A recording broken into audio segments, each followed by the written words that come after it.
देवो वा।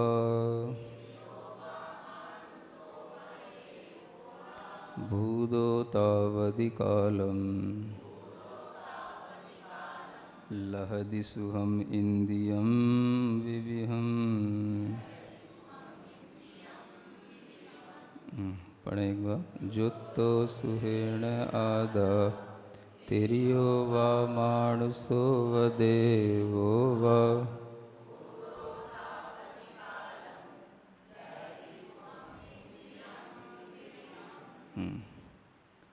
शुभोपयोग की ही बात चल रही है।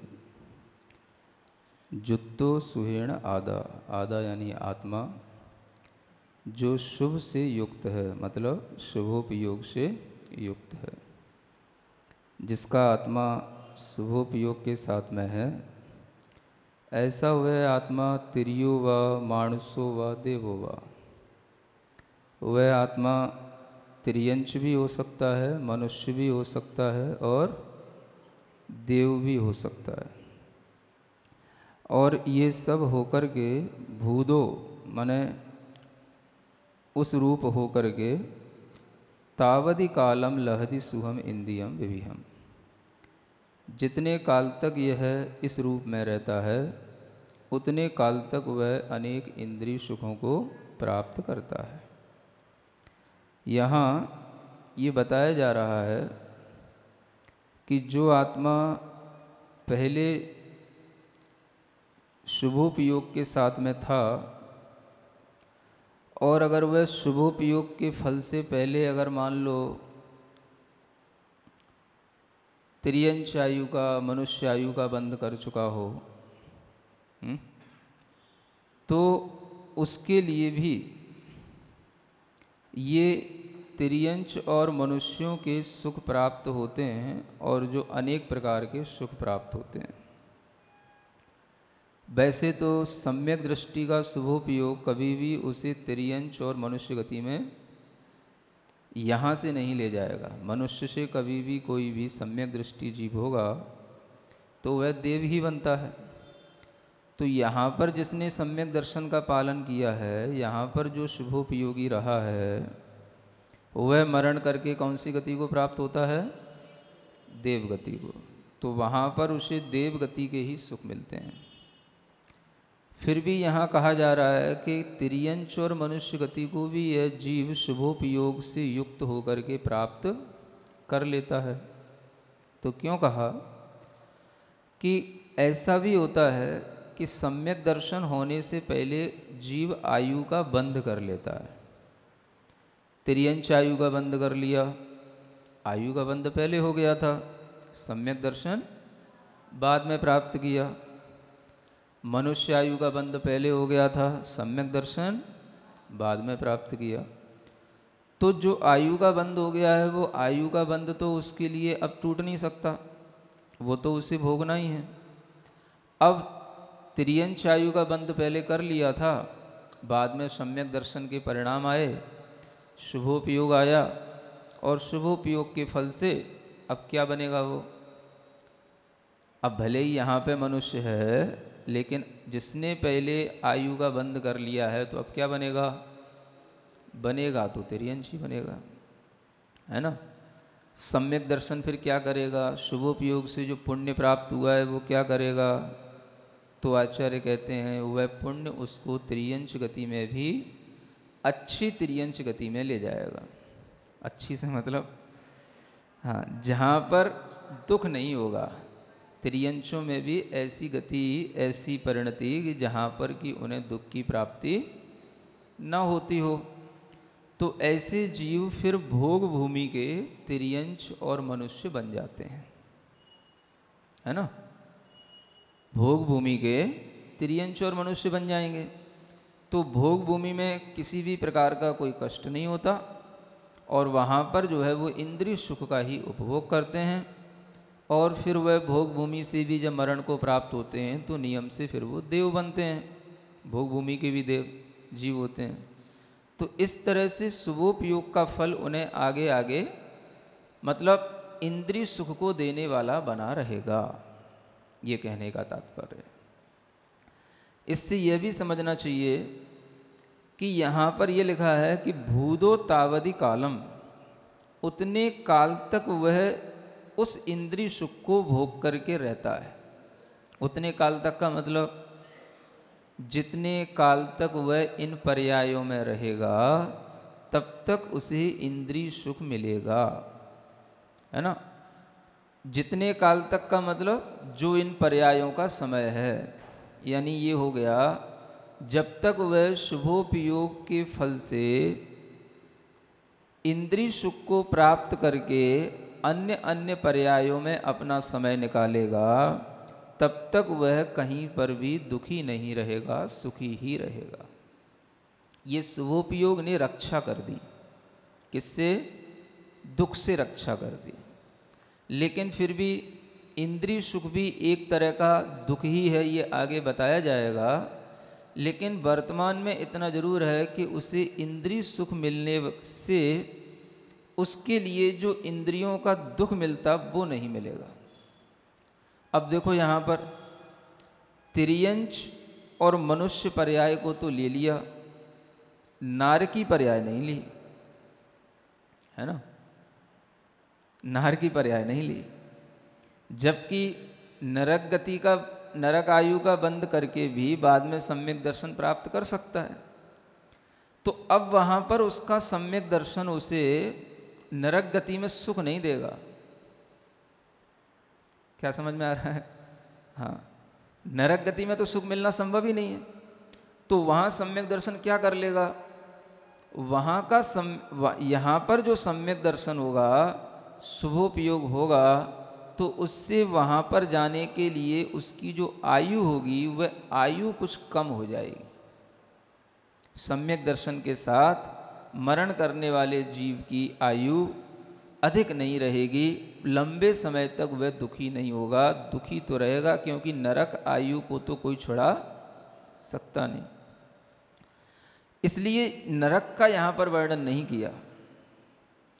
और नरक का इसलिए भी वर्णन नहीं किया कि चारों प्रकार की आयु में नरक आयु शुभ नहीं मानी जाती। मनुष्य आयु शुभ है, तिर्यंच आयु शुभ है और देवायु तो शुभ है ही। नरक आयु शुभ नहीं है। क्यों शुभ नहीं है? क्योंकि वहां पर जीव मरना चाहता है। वहां पर जीव आयु को छोड़ना चाहता है, आयु का नाश करना चाहता है, लेकिन छूट नहीं पाता। और इधर तिर्यंच आयु में, मनुष्य आयु में वह किसी भी तरह का तिर्यंच बन जाएगा तो मरना नहीं चाहेगा। कोई मारने भी जाएगा तो बचेगा, वह उस पर्याय को छोड़ना नहीं चाहेगा, उस आयु को पूरा भोगना चाहेगा। तो तिर्यंच आयु भी शुभ होती है, मनुष्य आयु भी शुभ है। तो जब तक वह शुभ आयु के माध्यम से अपना जीवन निकालेगा, तब तक उसके लिए शुभोपयोग से इंद्रिय सुख का वह फल उसको मिलता रहेगा। समझ आया? नरक आयु अशुभ है, इस कारण से यहाँ पर उसका वर्णन नहीं है।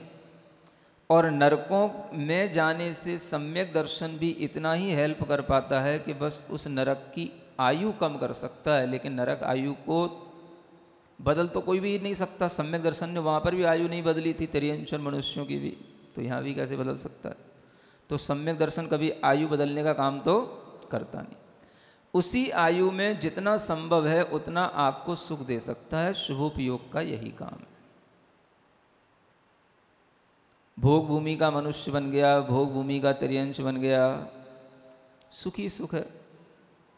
कोई भी वहाँ पर प्राकृतिक आपदाएं नहीं है, कोई वहाँ पर वध बंधन नहीं है, कोई भी भूख प्यास की पीड़ाएं नहीं है, है ना। कोई भी किसी तरीके का वहाँ पर आतंक नहीं है। बस बहुत अच्छा इंद्रिय के सुख के साधनों के साथ में उसका जीवन निकल जाता है। तो वह जो शुभोपयोग है, वह शुभोपयोग एक तरह से जब तक अतीन्द्रिय सुख की प्राप्ति नहीं होती तब तक वह इंद्रिय सुख देता है।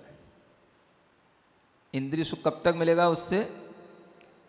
जब तक अतीन्द्रिय सुख की प्राप्ति न हो। और अतीन्द्रिय सुख की प्राप्ति किससे होगी? तो शुद्धोपयोग से होगी। इसी से स्पष्ट हो जाता है। शुद्धोपयोग का मतलब अतीन्द्रिय सुख में ढलना। अब जैसे मुनि महाराज हैं, शुद्धोपयोग में लीन हैं, इसका मतलब क्या है? वह अपने शुद्ध आत्मा की भावना करते करते उस शुद्ध आत्मा में लीन होने का प्रयास करते हैं। आत्मा भी शुद्ध नहीं है, लेकिन शुद्ध आत्मा की भावना करते करते शुद्ध तत्व को ही सामने रखेंगे, जो निश्चय नय का विषयभूत परमार्थ से जो शुद्ध आत्म तत्व है, उसी को अपने ध्यान में रखते हुए और अपने जितना भी उनका ज्ञान दर्शन स्वभाव शुद्ध है, प्रकट है, उसी ज्ञान दर्शन स्वभाव में स्थिर होना, उसी में लीन होना। तो ऐसा करते करते क्या होता है? वह शुद्धोपयोगी कहलाने लग जाते हैं। उसी शुद्धोपयोग में उन्हें अतीन्द्रियपना एक देश अनुभव में आने लग जाता है, क्योंकि इंद्रिय ज्ञान को छोड़ना होता है। आत्मा में लीन होंगे, आत्मा में स्थिर होंगे, तो वो तभी होगा जब इंद्रियों से हटेंगे। तो इंद्रिय ज्ञान, मानसिक ज्ञान, ये सभी ज्ञान वहाँ से हट करके उसे केवल आत्मा के उस अतीन्द्रिय स्वभाव पर ही टिकाने का काम करते हैं। तो इसलिए उनका वह शुद्धोपयोग भी एक तरह से इंद्रिय सुख से रहित होता है, तो अतीन्द्रिय सुख देने वाला होता है। लेकिन पूर्णतया अतीन्द्रिय सुख कब मिलेगा? जब केवल ज्ञान की प्राप्ति हो जाएगी। तो केवल ज्ञान की प्राप्ति के लिए, उस अतीन्द्रिय सुख की प्राप्ति करने के लिए जो कारण होगा, वो कारण भी अतीन्द्रियपने से ही शुरू होगा। इंद्रिय सुख उस अतीन्द्रिय सुख के लिए साक्षात कारण नहीं कहलाएगा। इंद्रिय सुख को छोड़कर के वह अतीन्द्रिय सुख में जब स्थिर होगा, तो वही अतीन्द्रिय सुख की भावना उसके लिए उस अतीन्द्रियपने को प्राप्त कराएगी। तो जैसा कार्य होता है वैसा ही कारण भी होता है। कार्य अतीन्द्रियपने का हमें प्राप्त करना है, तो उससे पहले कारण भी कैसा होना चाहिए? अतीन्द्रियपने की स्थिति वाला होना चाहिए। तो अतीन्द्रिय सुख उस ध्यान की अवस्था में ही होता है। वह श्रवण जब शुद्धोपयोग की स्थिति में स्थित होता है, तो उस समय पर उनके लिए अतीन्द्रियपना आने लग जाता है। इंद्रियों से सहित होते हुए भी उन्हें इंद्रिय के विषयों का न कोई स्मरण होता है और न कोई इंद्रिय के विषय उनके ध्यान को बाधा पहुंचा पाते हैं। इतने वो ध्यान में जब स्थिर हो जाते हैं, तो उस शुक्ल ध्यान में स्थित उन मुनीश्वरों के उस अतीन्द्रिय सुख की ही अनुभूति उन्हें शाश्वत अतीन्द्रिय सुख को प्राप्त करा देती है, जिसे हम कहते हैं केवल ज्ञान के साथ होने वाला अतीन्द्रिय सुख। तो अतीन्द्रिय सुख का कारण क्या हुआ? एक देश अतीन्द्रिय सुख ही हुआ। इसको क्या बोलेंगे? एक देश अतीन्द्रिय। एक देश का मतलब थोड़ा, और पूरे का मतलब पूरा, पूर्ण। तो यही यहाँ पर बताए जाने का लक्ष्य है कि जब तक इस जीव को शुद्धोपयोग रूप अतीन्द्रिय सुख का लाभ नहीं होता, तब तक यह जीव उस शुभोपयोग के फल से इंद्रिय सुख का लाभ लेता रहता है, इंद्रिय सुख को प्राप्त करता रहता है। और यह इंद्रिय सुख उसके लिए उतनी ही काल तक रहेगा जब तक उसकी वह पर्याय बनी रहेगी। तो शुभोपयोग का काम क्या हो गया? इंद्रिय सुख को प्रदान करना। और शुभोपयोग अगर वह इंद्रिय सुख दे रहा है, तो उस इंद्रिय सुख के साथ साथ उसका धर्म भी चल रहा है। अब ऐसा तो है ही नहीं कि कोई मनुष्य जो शुभोपयोगी है, इंद्रिय सुख के साथ में है, तो वह फिर जब तक मनुष्य पर्याय है तब तक वो कटिबद्ध है कि नहीं हमें इंद्रिय सुख भोगना ही पड़ेगा। ऐसा भी नहीं। हाँ, ऐसा होता तो फिर चक्रवर्तियों को केवल ज्ञान कैसे होता? ऐसा होता तो राजा लोग कैसे मोक्ष को जाते? तो वह इंद्रिय सुख भी छोड़ने योग्य होता है। उस इंद्रिय सुख को भी वह छोड़ते हैं। छोड़ते कि नहीं छोड़ते? कहा तो गया है कि मनुष्य पर्याय में आपको, जब तक मनुष्य पर्याय है तब तक वह इंद्रिय सुख रहेगा, लेकिन ये इंद्रिय सुख रहेगा तो हम उसको इंद्रिय सुख को भोगने के लिए अभिशप्त नहीं है। अभिशप्त का मतलब, हाँ, कि जा तेरे को श्राप दे दिया, अब तू इतने दिन तक हाँ इंद्रिय सुख ही भोग करके रहेगा और तेरे को कोई मोक्ष सुख नहीं मिलेगा। अभिशप्त नहीं है। त्रियंच पर्याय की असमर्थता है, देव पर्याय की असमर्थता है कि वह उस पर्याय में केवल ज्ञान प्राप्त नहीं कर सकते, लेकिन मनुष्य पर्याय में इंद्रिय सुख प्राप्त करके भी वह उसको छोड़ देते हैं। बस ये छोड़ देने का नाम ही सम्यक दर्शन है। सम्यक दर्शन के साथ में ये शुभोपयोग बना रहेगा तो वह अंततः उस इंद्रिय सुख को छोड़ देगा। और अगर उसे केवल शुभोपयोग के फल से, बस पुण्य के फल से केवल उसको अगर केवल इंद्रिय सुख मिल रहा है और सम्यक दर्शन नहीं रहा, तो अंततः उस इंद्रिय सुख से वह चिपका रहेगा। तो फल तो हमें शुभोपयोग के माध्यम से इंद्रिय सुख का मिल रहा है, लेकिन वही शुभोपयोग इंद्रिय सुखों को छोड़ने रूप फल भी देता है, नहीं देगा? ये तो शुभोपयोग से उत्पन्न हुए पुण्य का फल है। क्या कहा जा रहा है? उपयोग हमारा था, हमने अपने उपयोग को शुभ बनाया, और शुभ बना करके हमने उस शुभ उपयोग से जो पुण्य बंद किया, उस पुण्य के फल से हमको ये चीज़ें मिल रही हैं, भोग उपभोग की, इंद्रिय सुख की। लेकिन जिस शुभ उपयोग ने उस पुण्य को बनाया, वो शुभ उपयोग की चीजें कौन सी थी? किससे शुभ उपयोग बन गया? वो शुभ उपयोग क्या था? जो पहली गाथा में कल आपको बताया था, देवयति गुरु की पूजा, शील, उपवास, व्रत आदि का धारण करना, इन सब से ही उसने पुण्य बंद किया, और उसी पुण्य के फल से उसे इंद्रिय सुख मिल रहा है। तो अब एक बात ये भी साथ साथ समझने की है कि जिसको ये इंद्रिय सुख मिल रहा होता है, उसके साथ साथ उसकी वह चीज भी चल रही होती है जिसके कारण से उसको इंद्रिय सुख मिला है। इंद्रिय सुख मिला किसके कारण से? इन्हीं सब क्रियाओं के करने के कारण से। तो इंद्रिय सुख को भोगते हुए भी वो यही सब क्रियाएं करता है कि इनसे विरक्त हो जाता है? करता है। अब उसमें दोनों चीजें साथ साथ चल रही हैं। इंद्रिय सुख की सामग्री भी मिल रही है, और धर्म की वह क्रियाएं जिनको उसने पहले किया था वो आज भी कर रहा होता है। क्या नहीं करता? चक्रवर्ती होता है तो क्या अरिहंतों की पूजा नहीं करता? कि गुरुओं की पूजा नहीं करता? कि वो दान नहीं देता? कि शील धारण नहीं करता? कि व्रतों में प्रवृत्ति नहीं करता? कि उपवास आदि नहीं करता? क्या नहीं करता बताओ? सब करता है कि नहीं करता? तो वह शुभोपयोगी है, सम्यक दृष्टि है, शुभोपयोग के फल से इंद्रिय सुख को भी भोग रहा है, और वही शुभोपयोग की क्रियाएं फिर भी कर रहा है।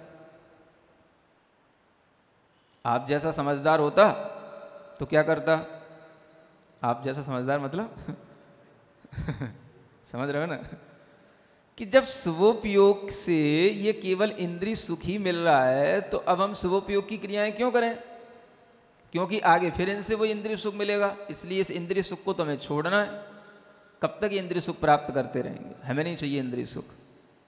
तो इंद्रिय सुख को छोड़ना है तो क्या करना? हम तो शुभोपयोग की क्रियाएं भी छोड़ देते हैं ताकि हमारे लिए पुण्य का बंध ना हो और हमारे लिए इंद्रिय सुख की आगे प्राप्ति ना हो। ये आपकी समझदारी का काम हो सकता है। क्या सुन रहे हो? लेकिन चक्रवर्ती ऐसी समझदारी कहें कि ना समझी कहें? आप ही बताओ क्या बोले इसको? चक्रवर्ती कभी ऐसी समझदारी करता है कि ऐसी ना समझी कभी नहीं करता है। कितना ही बड़ा राजा हो, कितने बड़े बड़े चक्रवर्ती हो, वे कभी भी शुभोपयोग बनाए रखने वाली जो क्रियाएं हैं उनसे कभी भी विरक्त नहीं होते हैं। और शुभो जानते हैं कि इस शुभोपयोग की क्रिया से क्या हो रहा है, पुण्य मिलेगा, और पुण्य से क्या होगा, इंद्रिय सुख मिलेगा। फिर क्यों करते हैं, तो उन्हें पता होता है कि इस शुभोपयोग की क्रिया से एकांत रूप से पुण्य ही नहीं मिलता, इस शुभोपयोग की क्रिया से भी संसार का विच्छेद होता है। क्या बोल रहा हूं, हाँ, संसार को विनाश करने के लिए जो कारण बताए जाते हैं, उन कारणों में एक सबसे बड़ा कारण है जिनेंद्र भगवान की भक्ति। सम्यक दर्शन हुआ, वो भी जिनेंद्र भगवान की भक्ति से हुआ। मिथ्यात्व का विनाश किया, अनंत संसार का नाश किया। आगे वह सम्यक दृष्टि अगर जिनेंद्र भगवान की भक्ति रूप कार्य करता रहेगा, ये देवद गुरु पूजा में लगा रहेगा, तो भी उसके लिए अंतरंग में जो अप्रत्याख्यान आदि कसायों का संसार पड़ा है, यह उसका नष्ट होता चला जाएगा। जो बचा है संसार, वो भी किससे नष्ट होगा, इसी भक्ति से नष्ट होगा। और इस तरह से वह जब ये देखता है कि पुण्य तो अब क्या करें, इससे तो पीछा नहीं छूटता, वो ये भी जानता है आप पुण्य से पीछा नहीं छुटा सकते हो। पुण्य तो आप जब जब जितनी जितनी जो भी अच्छी क्रिया करोगे, आपको मान लो भगवान के दर्शन में आनंद आता है, भगवान के गुणानुराग करने में आनंद आता है, आपको उपवास करने में आनंद आता है, पुण्य तो आपके साथ आएगा ही, पुण्य पीछा नहीं छोड़ेगा। लेकिन पुण्य प्राप्त करना उसका लक्ष्य नहीं होता है। वो कर किसके लिए रहा होता है, हमारी आत्मा विशुद्ध हो, कर्मों की निर्जरा हो, कर्मों की निर्जरा होगी, क्षय होगा, तो अंतरंग के संसार का नाश भी हो रहा है और इधर पुण्य भी आ रहा है। तो ये यहां पर जो फल दिखाया जा रहा है, वो केवल पुण्य का दिखाया जा रहा है। शुभोपयोग की क्रिया के फल से जो हमारे अंदर पुण्य का बंध हुआ, उसका फल दिखाया जा रहा है। लेकिन उस शुभोपयोग के कारण से जो आत्म विशुद्धि होती है, उस शुभोपयोग के कारण से जो हमारे परिणामों में और मतलब भावों का उठाव आता है, जो हमारे अंदर और दृढ़ता आती है, वो यहाँ पर फल के रूप में नहीं बताई जा रही है। क्यों नहीं बताई जा रही, क्योंकि अभी आपको इंद्रिय सुख का कारण बताना है, और इंद्रिय सुख से विरक्त होने के लिए ही आगे आपको उपदेश देना है। इंद्रिय सुख का कारण यही है। अब इंद्रिय सुख का कारण देखो, एकांत रूप से हम कहें कि शुभोपयोगी इंद्रिय सुख का कारण है, तो ऐसा भी नहीं है। शुद्धोपयोग भी इंद्रिय सुख का कारण सिद्ध हो जाता है। क्या सुन रहे हो, देखो एकांत कुछ नहीं है, मुख्यता और गौड़ता अलग बात है। शुभोपयोग मुख्य रूप से इंद्रिय सुख का कारण है, तो शुद्धोपयोग भी गौड़ रूप से इंद्रिय सुख का कारण है। क्योंकि शुद्धोपयोग से मुख्य रूप से केवल ज्ञान होता है, लेकिन गौड़ रूप से उससे भी इंद्रिय सुख मिलता है, और शुभोपयोग से मुख्य रूप से इंद्रिय सुख मिलता है, तो गौड़ रूप से उसे शुद्धोपयोग भी मिलता है। ये मुख्य और गौड़ की व्यवस्था है। मुख्य गौड़ का मतलब क्या होता है, जो हमारे सामने आगे आ जाए, जिसका फल हमें मुख्य रूप से बहुतायत में दिखाई दे, वो मुख्य है, और उसका पीछे जो कुछ भी उसका भाव चल रहा है, वो गौड़ है। जैसे आपको एक बार बताया था, आपने एक सिक्का उछाला, मुख्य सामने क्या है, हेड टेल क्या बोलते हो जो सामने आ गया वो मुख्य हो गया, लेकिन उसके पीछे टेल भी तो है। तो जो आपके सामने आ गया वो मुख्य हो गया, पीछे वाला चला नहीं गया, वह भी अपना काम तो कुछ ना कुछ करता रहेगा, लेकिन मुख्य चीज बताई जाएगी। तो देखो, शुभोपयोग शुद्धोपयोग का भी कारण बनता है, और शुभोपयोग इंद्रिय सुख का भी कारण बनता है। अब यहां फल के रूप में क्या देखा जा रहा है, केवल इंद्रिय सुख, लेकिन वस्तुतः देखा जाए तो शुभोपयोग से ही तो शुद्धोपयोग होता है। हाँ? जब कोई जीव संयम धारण करता है, व्रत लेता है, तो उसका शुभोपयोग ही बढ़ जाता है। क्या बढ़ा?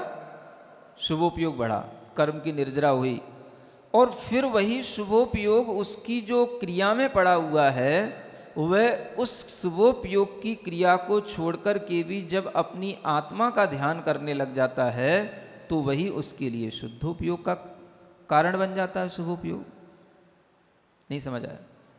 एकदम से अशुभोपयोग तो शुद्धोपयोग होगा नहीं। हाँ, शुद्धोपयोग जब भी होगा तो कैसे होगा?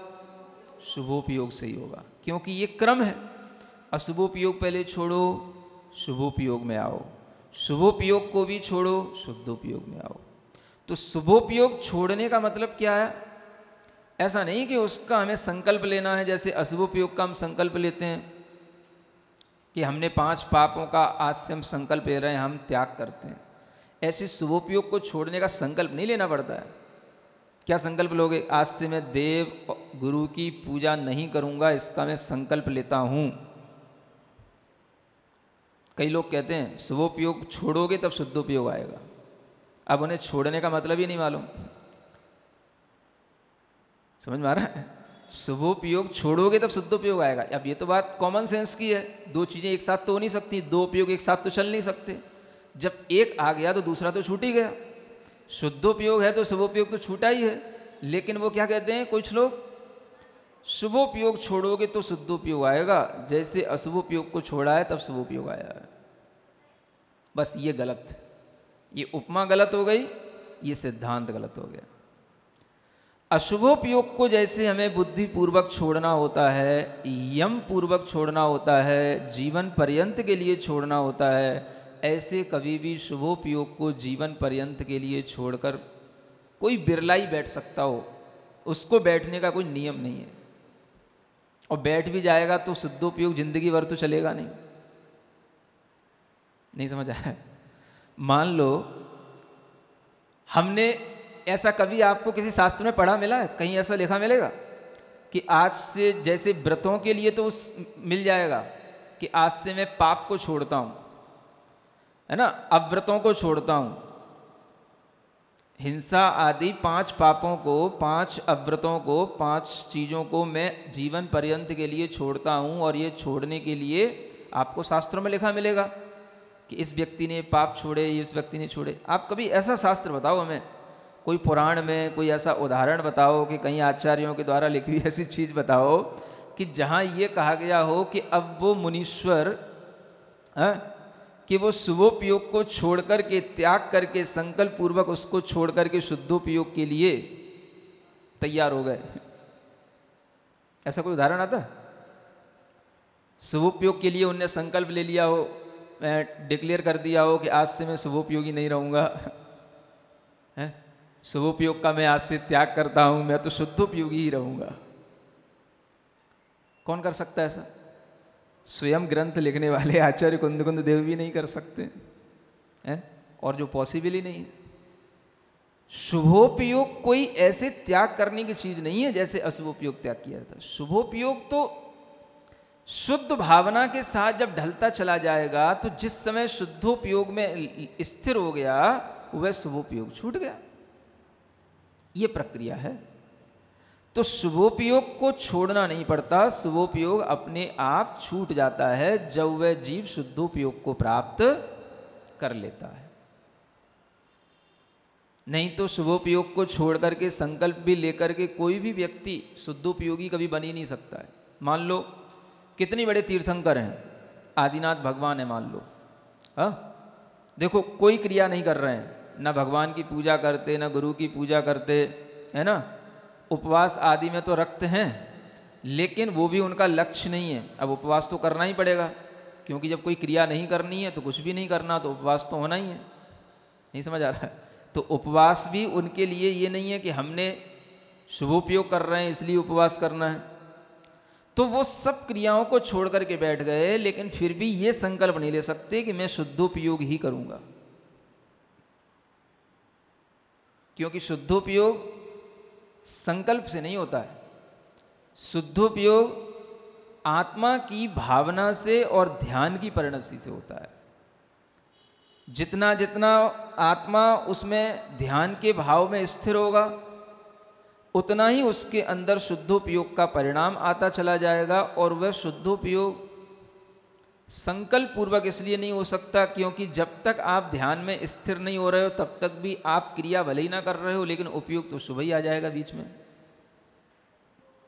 क्या समझ आ रहा है? आपका किसी भी प्रकार के चिंतन में मन लगा हुआ है और आप जब तक ये जान रहे हो कि मैं शरीर के साथ बैठा हूं, बस चिंतन कर रहा हूं, तो आपका उपयोग कौन सा हो गया? शुद्ध उपयोग नहीं हो गया, उपयोग तो शुभ ही है। हाँ, शुद्धोपयोग में तो क्या होता है कि ऐसी आत्मा के एकाग्रता बनती है कि उस शुद्धोपयोग के साथ में मुख्य रूप से तो वह 8वां 9वां 10वां आदि गुणस्थान एक साथ होते चले जाते हैं। अंतर अंतर मुहूर्त में वह आगे बढ़ता चला जाता है। तो शुद्धोपयोग की योग्य जो ध्यान होगा वो तो अंतर मुहूर्त में केवल ज्ञान प्राप्त करा देगा, और बाकी का जो है वो सब क्या है? वो सब धर्म ध्यान है। शुद्धोपयोग मुख्य रूप से शुक्ल ध्यान की स्थिति में होता है, और बाकी का जो है वो सब धर्म ध्यान मुख्य रूप से शुक्ल ध्यान में ही होता है, और बाकी का वो है सब ध्यान जो रहता है वो सब धर्म ध्यान ही कहलाता है। क्योंकि शुद्धोपयोग के मुख्य गुणस्थान तो 8वें से शुरू होता है, लेकिन 7वें से भी कहा जाता है क्योंकि वो उसका अंतिम पहला पायदान है, वो वहाँ से शुरू हो जाता है। क्योंकि अप्रमत्त अवस्था में जब वह सातिशय अप्रमत्त दशा आ जाती है तो वो सातिशय अप्रमत्त दशा भी जो है उसकी 7वें गुणस्थान से बन जाती है। इसलिए 7वें में शुरुआत तो हो जाती है, लेकिन मुख्य रूप से वह 8वें आदि गुणस्थानों में ही पाया जाता है। होता नहीं का मतलब यही है कि 7वें गुणस्थान में वह सातिशय अप्रमत्त दशा में मुख्य रूप से हुआ, और 8वें आदि गुणस्थानों में और ज़्यादा मुख्य रूप से होने लगेगा। इसलिए मुख्य रूप से तो वो 8वें आदि गुणस्थान में ही कहलाएगा। अभी वर्तमान में तो शुद्धोपयोग जो है, हाँ कहना चाहिए बड़ा रेयर केस है। एकदम अभाव तो नहीं कह सकते, लेकिन वह ना के बराबर ही समझो। और जो भी है वो धर्म ध्यान है। हाँ, मुख्य रूप से तो क्या है? धर्म ध्यान है। बस धर्म ध्यान में भी दो भेद होते हैं, एक सविकल्प और एक निर्विकल्प। तो निर्विकल्प धर्म ध्यान को किया जा सकता है, निर्विकल्प धर्म ध्यान की स्थिति बन सकती है। उसी को शुद्धोपयोग की परिणति कहीं कहीं कह सकते हैं। बाकी वस्तुतः तो शुद्धोपयोग जो है वो जब श्रेणी चढ़ने को उन्मुख होते हैं तभी शुरू होता है। तो ऐसी स्थिति में आदिनाथ भगवान भी कितने महीने बैठे रहे? 6 महीने तक एक आसन पर बैठे रहे। अब आप समझो वो क्या करते रहे। शुद्धोपयोग होता तब तो अंतर मुहूर्त में ही केवल ज्ञान हो जाता। 8वां आदि गुणस्थान होता तब तो फिर नीचे उतर के आने की बात ही नहीं थी। 6 महीने तक क्या करते रहे? 6 महीने तक 8वां गुणस्थान तो नहीं हुआ, ये तो क्लियर है। क्योंकि 8वां गुणस्थान होने के बाद फिर बढ़ता ही है। वो तो उपसम श्रेणी को मानते नहीं, तीर्थंकर हैं वो तो सब पहले हो चुका है। छपक श्रेणी पर ही उनको चढ़ना है, तो गिरने की कोई बात नहीं। क्या सुन रहे हो? करो डिसेक्शन करो, अंदर क्या चल रहा है? तीर्थंकर भी है तो क्या फर्क पड़ रहा है? सबके लिए चीज तो एक ही है, सिद्धांत तो एक ही है। हा? हम कितने बड़े बड़े सपने देखते हैं कि हम शुद्धोपयोगी हो रहे हैं, इधर तीर्थंकरों में शुद्धोपयोग नहीं दिख रहा। 6 महीने तक सब रिद्धियां हो गई हैं, अत्यंत विशुद्धि पूर्व आत्मा का परिणमन चल रहा है, वर्धमान चारित्र सब कुछ है, लेकिन 6 महीने तक शुद्धोपयोग नहीं होता है। शुद्धोपयोग को छू लेते हैं, फिर गिर जाते हैं, फिर छू लेते हैं, फिर हट जाते हैं। क्योंकि अप्रमत्त दशा में वह भाव आ जाता है जब वह शुद्धोपयोग की उनके लिए स्थिति बन जाती है। लेकिन वह स्थिति भी बहुत देर तक नहीं बनती, क्योंकि प्रमत्त उन्हें होना ही पड़ता है। और प्रमत्त दशा में वहां पर जो है वो शुद्धोपयोग की स्थिति बनती नहीं। शुद्धोपयोग की स्थिति 7वें गुण स्थान से शुरू है, तो 7वां गुण स्थान कितनी देर तक रहेगा? अंतर्मुहूर्त। अंतर्मुहूर्त भी 45 मिनट नहीं समझना, समझ में आ रहा है? हाँ, 1 सेकंड भी कहना बहुत बड़ी बात होती है। तो 7वां गुण स्थान जब तक रहेगा बस उतना ही वो, अगर हम उसको भी शुद्धोपयोग माने तो वो शुद्धोपयोग का केवल छूना हुआ, टिकना नहीं हुआ। शुद्धोपयोग में क्योंकि टिकेंगे तो वो 8वें गुण स्थान में पहुंच करके आगे बढ़ जाएंगे, 10वीं 12वीं गुण स्थान में पहुंच जाएंगे। तो वो भी नहीं है। तो क्या करते रहे वो? हर अंतर मुहूर्त के बाद में प्रमत्त बने, अप्रमत्त से वो क्या बने? प्रमत्त बने। और प्रमत्त बनने का मतलब क्या हो गया? वो शुभोपयोगी रहे। क्या समझ आ रहा है? तो शुभोपयोग में क्रियाएं भी होती हैं और शुभोपयोग में ध्यान भी होता है, ये सिद्ध करना चाह रहा हूं। क्या समझ आ रहा है? केवल पूजा करने का नाम ही शुभोपयोग नहीं है।